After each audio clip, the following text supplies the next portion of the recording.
The woman could hardly believe her eyes. Her son, who had ADHD, was completely focused on watching other people play chess. So she asked the elderly man, who had set up the chess puzzle, to play a match against her son. To everyone's surprise, Josh put the old man in a losing position in just 4 moves. On the way home, his mother became happier and happier. She believed her son might be a genius. But her husband doubted their son's ability. He had never taught Josh how to play chess. Even so, after his wife's urging, he decided to test Josh's skills himself. The result surprised him. Within moments, he easily defeated Josh. But his wife said he simply didn't want to beat his father. The husband didn't understand what she meant, so he challenged Josh again. This time, he told Josh to give it everything he had. His mother also said it was okay to beat his dad, and that he wouldn't be upset. This time, Josh's eyes became focused and intense. Within moments, he put his father in trouble. The next day, his father took him to a chess club. He hoped Josh could receive guidance from a chess master named Bruce. But Bruce said he no longer accepted students.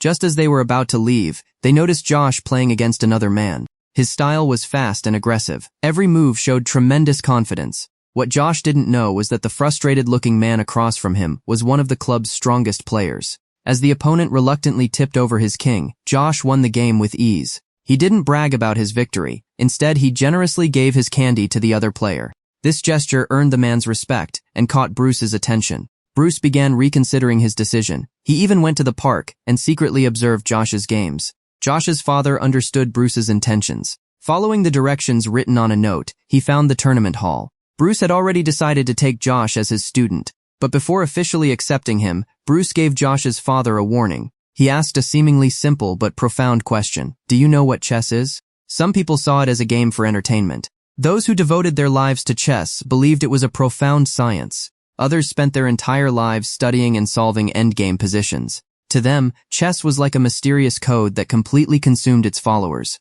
The people gathered here were the strongest and most talented players in the country. They all shared the same dream, to reach the top of the chess world. But for various reasons, many of them lost themselves along the way. Bruce admired Josh's extraordinary talent and potential, but he still hoped Josh's father would carefully protect his son's future. That was the real reason Bruce had asked to meet him at the tournament. Bruce not only taught Josh chess, he also paid attention to his growth outside the game. He watched Josh play baseball and learned about his talents and interests in other areas. Bruce knew that a true chess master needed more than victories on a chessboard. He also needed a well-rounded life. Not long afterward, Josh entered his first youth chess tournament. Before the competition, Bruce taught him an important lesson. He carefully set up an endgame position. But instead of giving Josh time to think, he suddenly swept all the pieces off the board. Then he asked Josh to find the winning move on an empty board. It seemed to mark the end of traditional chess instruction. Yet Josh found the challenge fascinating. His mind worked at lightning speed. After only a brief moment, he gave the correct answer. His speed and accuracy thrilled Bruce. He immediately pulled a valuable item from his bag. It was a certificate representing the honor of becoming a chess master. Bruce explained what the certificate meant. Only a few players in history had earned it. To receive one, a player had to compete in tournaments and accumulate enough points. As soon as he finished speaking, he wrote down 10 points in a notebook to represent Josh's first victory. It was his reward for solving the puzzle. Then Bruce carefully put the certificate away and returned it to his bag.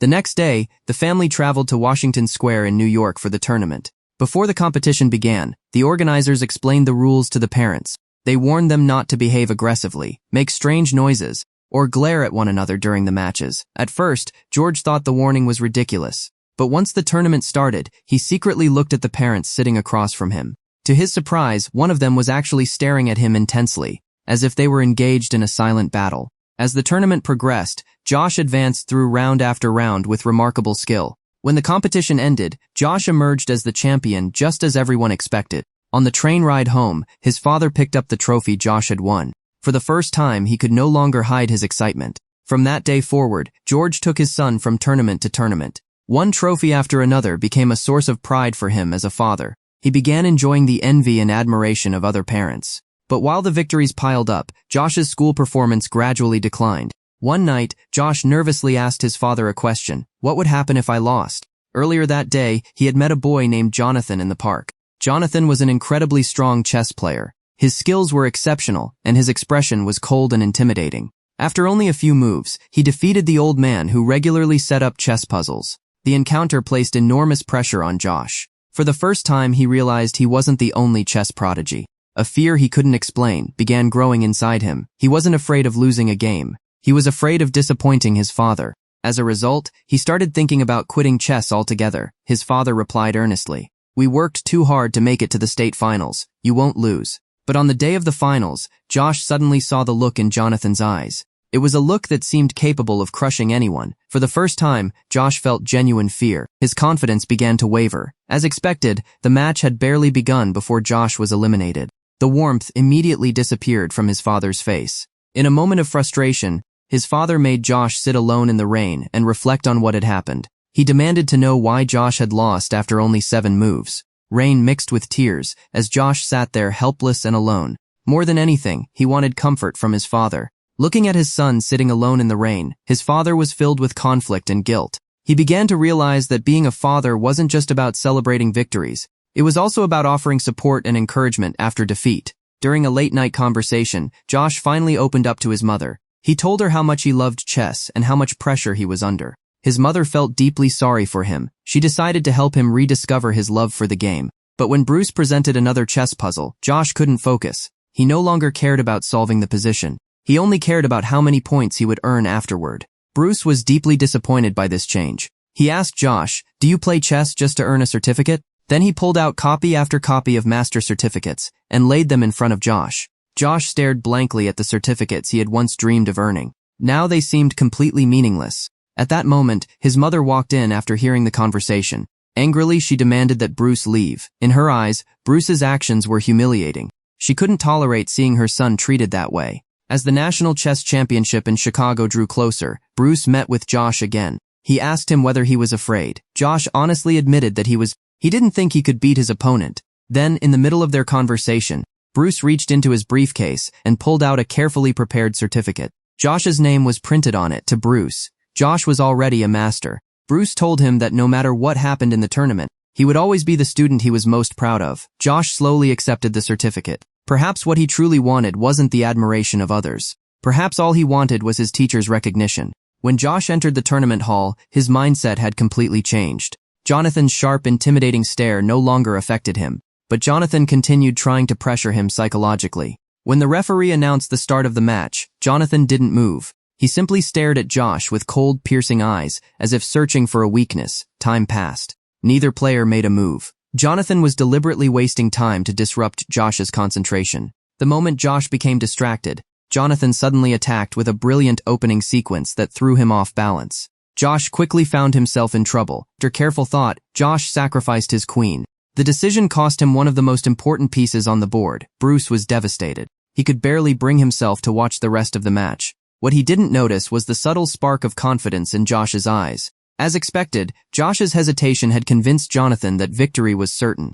But Jonathan had no idea he had walked directly into a trap. Only a few moves later, he found himself in serious trouble. Now Jonathan no longer underestimated Josh. But when it came to solving difficult positions, Jonathan possessed extraordinary talent. A few moves later, Josh once again found himself on the edge of defeat. He stared at the board intensely. There seemed to be no way out. Then he suddenly remembered the blindfold chess technique Bruce had taught him. Slowly, he lowered his head onto the table. In his mind, he swept every piece from the board. He replayed countless possibilities. 1 move, 2 moves, 3 moves. Eventually, he calculated the position 12 moves ahead. His eyes locked onto a single square on the board. That was the move that would decide everything. The pace of the game suddenly accelerated. Every move flowed naturally and effortlessly. Finally, Jonathan reluctantly tipped over his king. Josh had won the national championship. His journey had taken him from craving victory to feeling crushed by his father's expectations, to rediscovering the joy of chess itself. In doing so, he shattered the belief that a person's value could be defined solely by results. Josh had always been a bright and passionate child. He played chess with instinct and joy. He solved positions in 4 moves. He played blindfold chess. He never became arrogant when he won. He never became discouraged when he lost. To him, chess had once been pure happiness. But when his talent was discovered, expectations followed. Trophies, certificates, rankings, victories, and defeats slowly surrounded him. He stopped enjoying the game and began fearing failure. His love for chess turned into fear of disappointing others. His father once treated glory as the ultimate goal. His mentor once treated winning as the ultimate standard. But eventually, both of them understood something important. A true champion isn't someone who always wins, A true champion is someone who remains loyal to what they love. The chessboard was small, yet it contained talent, ambition, pressure, and reconciliation. Life was much bigger. Not every move had to be a checkmate. Not every game had to end in victory. In the end, Josh let go of his obsession. He advanced by stepping back. He treated kindness as part of the game. What he won wasn't just a championship. He also conquered the version of himself that had been trapped by pressure and fear. His journey reminded us that passion should never be controlled by ambition. Talent should never be defined by wins and losses. Growth isn't about becoming what others expect you to be. It's about rediscovering who you truly are. The journey of a champion was never about conquering the world. It was about conquering fear and anxiety within yourself. It wasn't about standing on the highest podium. It was about being able to smile, pick up the pieces, and make your next move with confidence, whether you won or lost.